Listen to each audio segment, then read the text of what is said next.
Segment 5, The Last Best Hope. One final time, Ronald Reagan in 1964. Winston Churchill said the destiny of man is not measured by material computations. When great forces are on the move in the world, we learn we're spirits, not animals. And he said there's something going on in time and space and beyond time and space, which, whether we like it or not, spells duty. You and I have a rendezvous with destiny.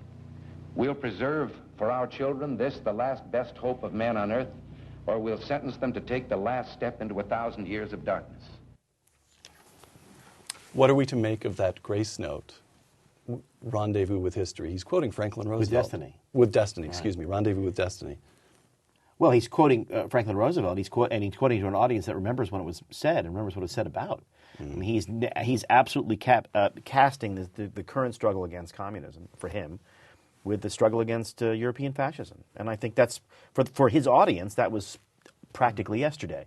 I also think what's amazing about that speech is just how willing he was to be, I mean, for this optimistic, sunny, grandfatherly figure he was 16 years later, how willing he was to sort of say, we could lose. This is it, we could lose. This is it. Yeah, that's the interesting thing about this speech, is by the time he ran for president, there was a lot more light and shade. He was, by the time you were writing for him, there was a lot more sunniness and geniality in there. And when he says 1,000 years of darkness, I was thinking, whoa! I remember Dials down. Yeah. Right. I remember going to see Alan Keyes when he ran for president in 2000, and Alan Keyes' opening line was, "My friends, we stand on the brink of the abyss." And I was thinking, Let's class pass and jump. Please give me your maximum allowable individual contribution. Yeah. and I was, I mean, it's great stuff, and Alan Keyes wasn't wrong, but I mean, I think Reagan got the balance, and all those jokes about being in Moscow and calling up to get the plumber to come round. As president, he was much more reassuring. Well, this is going to work out. Not just reassuring, but I think also he understood that the sort of lightness of touch isn't important. But people want to feel that it isn't 1,000. If we risk 1,000 years of darkness, that there's a sporting chance we don't have to consign ourselves for that. And he used humour and light and shade much more effectively, I think. That's a terrific speech, but I liked all the plumbers' jokes 16 years later. And the older you get, I think for him too, the older you get, you realize that this was a long struggle, and it really wasn't going to be settled by a presidential election in 1964. By the way, evidence that what you're saying was recognized by Reagan himself. Bill Clark, Judge Clark, who was one of his closest advisors and almost like a son to Reagan, told me years later, after the White House years, that the timing worked out right for Ronald Reagan, because if he had been a presidential candidate in '64, he would have been too hot. Meaning the later to be president and his closest circle understood that as the years progressed. That quotation from Churchill that Reagan used, something, whether we like it or not, spells duty. Now, if we're right that speech remains relevant in some fundamental way today, then the question has to be asked, what does duty spell for our generation?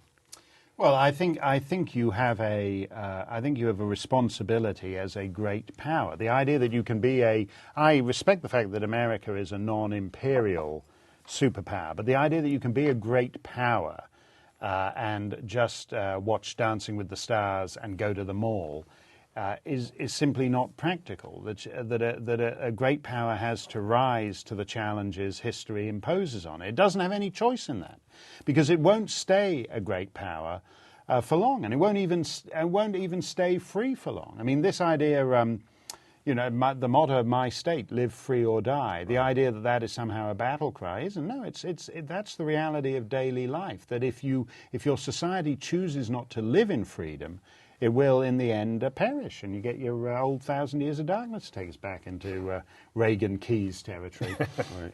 Rob, a couple of quotations here. Former Speaker of the House Newt Gingrich in January 2008, quote, "We are at the end of the Reagan era," close quote. Governor Mitch Daniels of Indiana, a participant in Ricochet, in April 2008, quote, "I hope very much not to be misunderstood.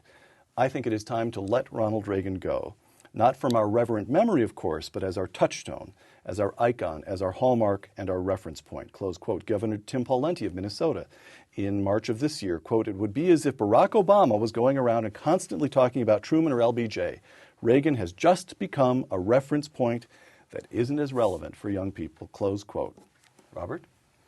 Well, I have a great affection for Governor Daniels of Indiana. He's my pick for next president if I can do anything about it. You've said in public that you had a man crush I on do. Governor I think he's fantastic. Daniels. I would say that that the Reagan we saw in flickering black and white is relevant and meaningful. And when he talks about duty, and I sort of agree with Mark that there's a sort of a general American duty to the world, but there's really an American duty, an American voter's duty to himself and herself and the family, and that's to give things up. That's to stop expecting these middle-class entitlements, to stop expecting government to take care of them, to stop voting themselves goodies. And that is a very hard duty, and that really will be the challenge of the next president, the next citizen. And the only way to do it is for us to stop asking for it. I mean, you see all these sort of people marching up and down the street in these tea parties. And what I hope happens is that they hear that and they recognize what the duty really is. And it's a duty to stop asking for things. It's a very, very hard thing to do. But that, to me, is the true American calling for the next 4, 8, 12 years. Let Ronald Reagan go? I would be prepared to let him go if there were still people around saying the kinds of things we just heard him say. I understand that there will be people who look at that and just don't get it because it's in black and white and he seems a bit severe and it's all like kind of a bit heavy man. I love Ronald Reagan's greatest hits have not been matched by any candidate since. I'm particularly fond of them. My favorite line is, we are a nation that has a government, not the other way around. First inaugural address, among other places. Yeah, and a lot of places, Canada is a government that has a nation a lot of the time. The European Union is a government that has 25 nations or whatever it is. That's an important line. And while I like Tim Pawlenty and Mitch Daniels and a lot of these other fellas, I don't hear them saying things like that. Now, I think you can retool those lines for 2010, just like... Rob's Hollywood colleagues will remake. Well, you were telling me that when you've got a problem, Rob told me a couple of months back there, and he says when he's got a problem on a script, he just steals from the Dick Van Dyke show. Absolutely. Now, absolutely. Now, you never told now, if you put black that, and white. If you put that on TV now, there'd be Dick Van Dyke coming in from the office, and Mary Tyler Moore looking cute as hell. But people would say, "Well, it's black and white. Who are these people? I don't get it. My living room, it looks like it doesn't look right." You don't want them to trip over. But but you would be you're absolutely right. You take what works and you put it in modern dress and you do it. You steal as craftily as Rob does, and nobody even spots you've stolen it. And I would like to see some guy in modern dress. He can be from the iPod generation, and he can be twittering himself all night, as far as I'm concerned.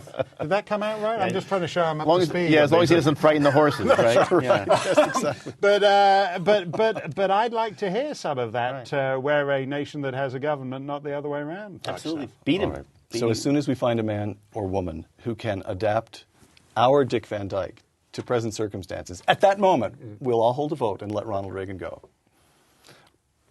Well, not go entirely. You need to keep him around, at least to keep people honest. All right. Mark Steyn, Rob Long, thank you very much. For Uncommon Knowledge and the Hoover Institution, I'm Peter Robinson. Thanks for joining us.